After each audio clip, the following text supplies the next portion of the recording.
Hey you guys, it's Rachel here with Senza Tempo Cane Corso. I'm out here with my preacher man. God, it's a gorgeous day, you guys. Gorgeous day. Come here, baby. You want this stick?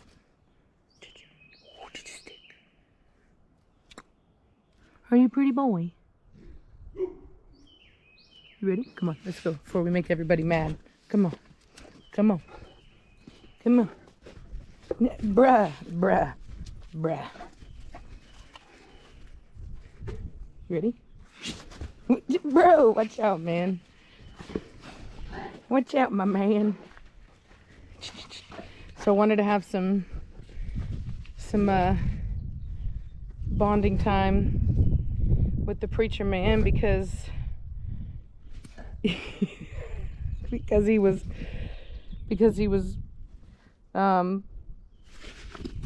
put up whenever there was females that he was with, and so he was out there for a while, and now it's his it's his end time. So one of the things I have really gotten good at here is creating a rhythm of just everybody getting some time inside. And I'll be honest with you, it seems like you would think to yourself, right? Like, oh God, they're in the kennel, blah, blah, blah. But this is what I'll tell you. What I have found is that now they're used to being in the kennel. But the cool thing is that when I do have my dogs inside, because I don't have as many inside at a time, I get to have more quality time with my dogs. And I'm finding that I'm getting to have a level of intimacy with them that I can't have when, oh, he's gonna poop, when I've got so many dogs in the house. You know what I mean? It's just like, you only have so much attention that you can give somebody. And so, and then still, do your life. So anyway, so even though I thought that it would be a bad thing, and I thought that, my dogs would be sad or depressed or whatever, what I have found is that it's really the opposite. They accept being outside. They like it. There's trees, and there's birds, and there's animals, and there's sounds, and there's the sun, and they love that, and they look at it, and you'll just see them out there sunbathing. And then, whenever they get to spend time with me, they really get more quality time. And I found that on top of that, I'm also getting better results whenever I do pack time, because of the fact that I'm spending so much individual time with them. They're more obedient because I've worked with them individually on the training. And so nobody gets missed. You know what I mean? Nobody, it's kind of like in a classroom, how you might have like certain students that require more hands-on, and so other students don't really get the help that they need because there's other students that are taking up more resources, which I say that as one of those children that used to do that. I really like this because everybody gets their individualized attention. Everybody gets the training. Everybody gets the one-on-one time with me. And I just love it because I'm getting to see sides of my dog's personalities that I was not getting to see when I had them all as a pack. Because sometimes when you do that, it's just like some of them don't really get attached to you. They get attached to the dogs, And anyway, I'm really finding that this is a very enjoyable experience. It's better than having 10, 15 dogs in my house. I'm just going to be honest. It's actually better because now I just have a better relationship with my dogs, with the ones that I have inside, and everybody's getting that same amount of attention, and I'm getting to see personality traits, and I'm getting to just have experiences that and bond with dogs that I didn't even think that I was necessarily very close to initially. And I just realized that it was just because if given the opportunity, they would just kind of meld in and become part of the background of the pack.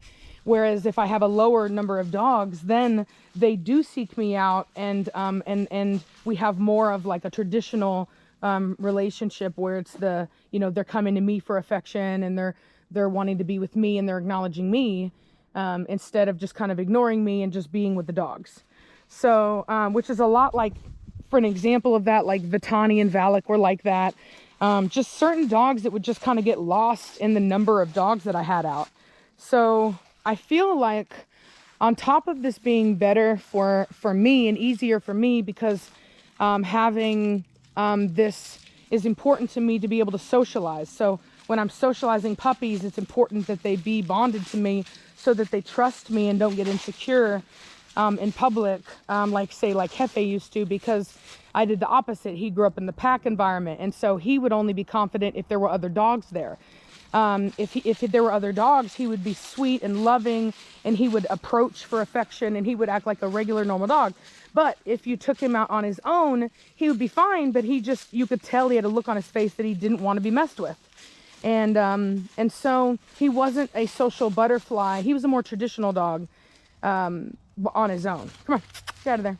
And so anyway, I think it's working really well. I've had Berlin in, and I've been working with him, and he's just really blossomed into a just super fantastic dog. Temperament, everything. I've been taking him out, super confident, and just super fantastic dog. And I really think that it's because I've been doing this new method where I work with them all. So everybody gets a little bit of outside time, and everybody gets inside time, and training and all that good stuff. And I'm going to be really using my other channel.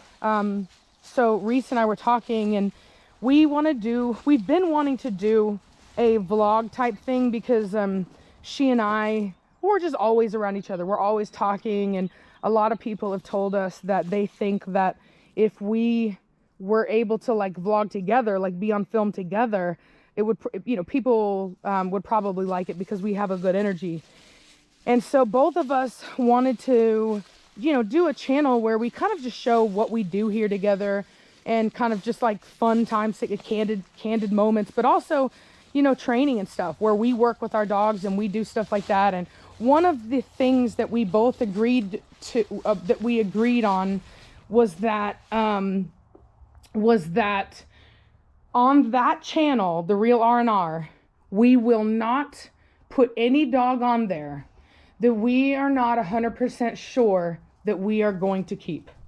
And so you'll never have to worry about a situation like on my channel where I have a prospect, I have a puppy, and maybe that puppy doesn't, work out. Maybe the health testing isn't good, like whatever it is. Whatever reason that it ends up being, and then people get their feelings hurt. And so with this will be a safe place where you will never have to worry about that. And there's wasps. Run, creature. Run from the wasps. They're angry. We've angered them. Dude, I will hightail it. Let me tell you something. I've been stung enough by wasps to know that I don't want none. I don't want that smoke. Baby Jesus, he kept us safe. So anyway, so it's gonna be more of just like a candid, we'll do training stuff, we'll do fun stuff, just whatever, just kind of like our vlogging stuff and how we do our stuff. And so anyway, because like I said, Reese and I have been wanting to do that. We've had the Real R&R channel for a while, and we just couldn't figure out what to do, you know what I mean, what to add to it. So anyway, and then as well, I will say that I'm also going to make a more conscious effort to be, to try to be like that as well. You know what I mean? To not like, I've already been trying to do that. Like I don't show a lot of dogs that I'm not 100% sure on. Like I won't film them a lot because I don't want people to get too attached. And so anyway, we recognize that it's just something that a lot of people are sensitive to. So anyway, so that's about all. But just, wanted to kind of I don't know, it was just a really unexpected result that I really never thought would happen, of how much closer I've gotten to my dogs now that we've started doing this. I mean, Mona has always been a really sweet dog, but like Mona has fast became, up there with one of my favorite dogs. Like she is, even Reese, like honestly, so truth be told, I probably am at a point with her where I don't even know that I would ever like get rid of her, because I'm like that attached to her. I don't know. It's just, we got really close whenever she was really sick. And but Reese Reese was so in love with her during that whole thing too, that Reese made me promise that when I retired her, that I would let her have her. And she maybe I'll use that as, no, probably not. I'll post it on Instagram. But Reese came in, they were doing something in my living room, and her daughter was on the couch, and Mona was on the couch, and Reese came in, and they were cuddled up asleep together on the couch. And it was just so cute. And she was like, Rachel, she's like, you have to let me have Mona whenever you retire her. And I was like, okay. I was like, not a problem. Like I know, I'll be right here, so I'll still see her. But anyway, it was just the perfect match. So yeah, I mean, I will say the only dangerous side is, like I said, as I get more attached to my dogs, obviously I do have a harder time, with, placing them out, and, whenever it's necessary, because, the unfortunate reality is, you can't keep them all. As much as I'd love to, I can't even afford it. Even if I could, even if it wasn't an issue with just state regulations of how many dogs you can have on your property. So even if I couldn't afford it with these dog food prices right now. And vet costs. Oh no. I couldn't do it. There's no way I couldn't do it. Not responsibly, because I literally wouldn't be able to even provide veterinary care for that many dogs with the vet prices these days. Whoa, you know what I mean? That's a whole nother thing that needs to be addressed pretty soon, because we have a serious issue on our hands right now with veterinary prices. And that is, I'm actually doing, I've been compiling a lot of information. I'll give you one statistic that caused me to want to really address this situation. So structure. So this is the statistic. Emergency vet hospitals only serve 37, I think it's 37.4, but it's like 37% of the population. Google that. Emergency vets serve 37% of the population, because it's so expensive that only 37% of the population can afford emergency vet care. So, and that gap between the price between emergency and just normal vet care has closed dramatically. So anyway, if people don't start speaking up, it's very fast going to get into a situation where only very, very rich people can have dogs. Just being honest with you. So, we got to do something, you know what I mean? Something's got to be done. Something has got to change, because this is a very scary situation to be in. As a person with as many dogs as I have, it's a very scary situation to be in. So, and I'm not talking, like I have, I'm not going to sit here and pretend that I don't have a good income. I do. Do I have moments where I'm broke because of unexpected expenses? Like, absolutely. I would say that what I'm going through right now with trying to build my kennel and all that stuff, and all the things that I'm going through with that, are extremely expensive.